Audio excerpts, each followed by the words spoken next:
najnovších verzií tankov 72.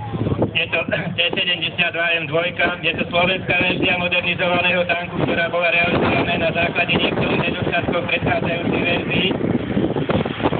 Vozidlo je vybavené novým systémom riadenia palby vyvinutým taktiež na Slovensku.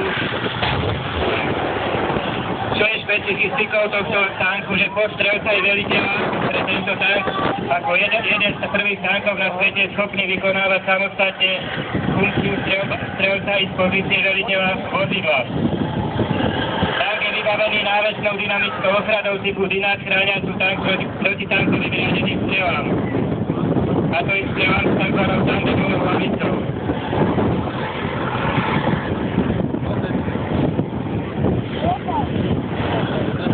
Nový spresnený kanón umožňuje zasiahnutie cieľa až na vzdialenosť 4000 metrov pri priamej streľbe. Tank je vybavený motorom 850 koní alebo alternatívne 8000 koní. Mocnosť tanku je 46,5 tony.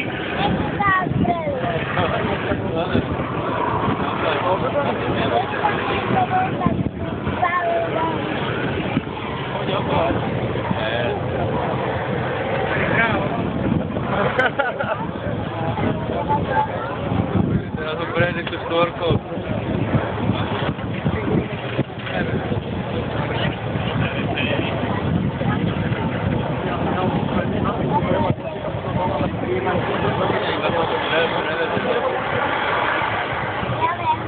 Nemusíš si zavierať. Ja ti poviem, kedy. No? Maťko, povedaj.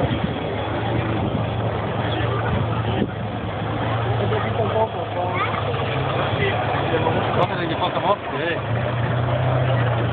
Neprasí sa ísť.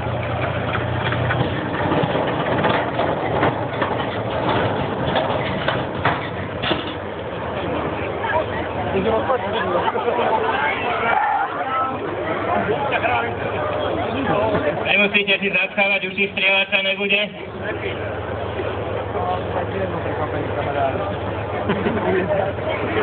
Čiže v podstate tank demonstruje schopnosť strieľať v celom odmere 360 stupňov.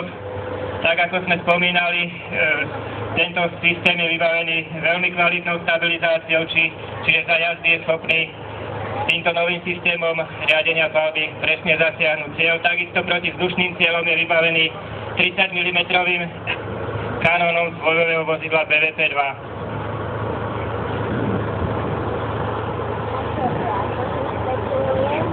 To znamená, ako si vyhýva, že?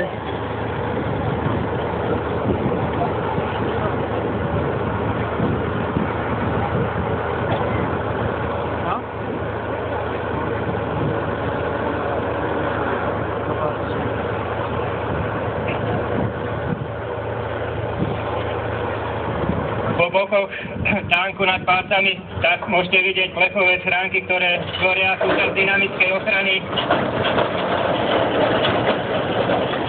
Sú to schránky, ktoré sú plnené plastickou trávinou, ktorá likviduje strelu skôr, ako vnikne do priestoru tanku.